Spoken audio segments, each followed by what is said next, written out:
Crypto is a strange combination of the future of money, a romanticized revolution against banks, and that 3:33 a.m. message from your cousin who works the closing shift at McDonald's saying, "Bro, don't miss this." And if crypto were a Tinder date, it would be the guy who calls himself a serial entrepreneur on LinkedIn, but in reality goes door to door selling solar panels and says, "This is big" by the third message. So yes, I won't hide it. I don't like crypto. And I think by the end of this story, you'll be convinced why it's one of the biggest hype-driven illusions of our generation. But let's not rush, because the monkey first wants to know where the banana came from. When the idea of anonymous digital money was introduced in 1983, crypto lived in the shadows for about 20 years, like a beggar everyone walks past without making eye contact. Then, in 2009, a guy called Satoshi Nakamoto appeared. The first Bitcoin was minted, and suddenly, a decentralized, government-free, bank-hating digital utopia was being promised. This was supposed to be the people's money, an escape from banks, a digital middle finger to the financial system. At least that was the story being told. Because when we fast forward to today, reality has drifted far away from that dream. Bitcoin is now 16 years old, but still can't even buy milk at the grocery store. Out of roughly 350 million businesses worldwide, only about 18,000 accept Bitcoin.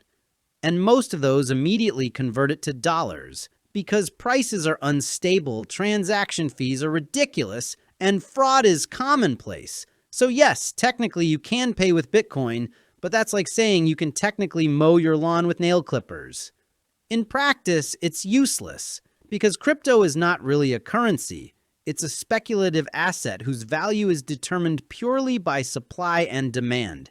Similar to gold, but without thousands of years of history, which is why its volatility is extremely high. Just for comparison, at the time it was about 4 times more unreliable than even the most unstable company on the stock market. Major figures like Warren Buffett, the CEO of JP Morgan, and Peter Schiff made very harsh criticisms of Bitcoin. But wait, the real fun starts now. According to CoinGecko, out of more than 7 million coins listed since 2021, 3.7 million are completely dead, meaning more than half have gone to zero. When a stock fails, you might at least be left with a table or a chair from the wreckage. But in crypto, all you get is a JPEG logo, along with a Discord message saying, "We're pivoting," and eternal silence. This is the only asset class where your money can disappear entirely overnight, and most of the time not because of a global crisis, but simply because you got rug pulled. As a solution to this, they invented stable coins. They said, look, this one is stable, like the dollar. Terra and Luna were declared the holy grail. They said algorithm. They said math. They said intelligence. Then in 2022, the system collapsed, and $45 billion evaporated in a single week. Regulators recorded this as one of the largest destructions of wealth in modern history. Then you said, okay, at least the exchanges are safe. And that's where FTX came in.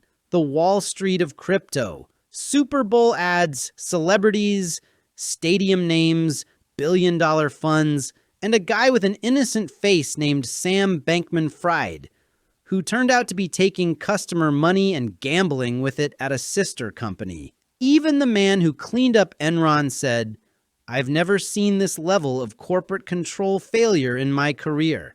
Meme coins, Terra, FTX. These are just the visible part of the graveyard. The rest is filled with hype, greed, and bankrupt dreams. And the ironic part is that despite all this, crypto is still standing. Because when you scrape it down, all that remains is greed, just dressed up with a Web3 label. Maybe one day blockchain will genuinely change the world. But today, what we call crypto is just a huge, brightly lit casino.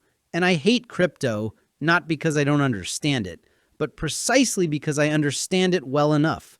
The same promises, the same blind optimism, the same collapses. And every time the same shocked question of, how did this happen? This is not the future of finance. It's a digital mirage that looks bright from afar and falls apart the moment you try to touch it. If you've made it this far, you're truly a curious monkey. So subscribe to the channel, like the video, and turn on notifications, because the algorithm is a bit like a greedy banana merchant. It only understands that it likes you if you keep showing interest. If you don't subscribe, the video disappears. If you like it, it lives a little longer. And if you turn on notifications, it lets you know when a new video drops by saying, look, here's something silly but logical again. So in short, if you want to stay in this monkey tribe, leaving a small banana is enough. Remember, monkeys are stronger together.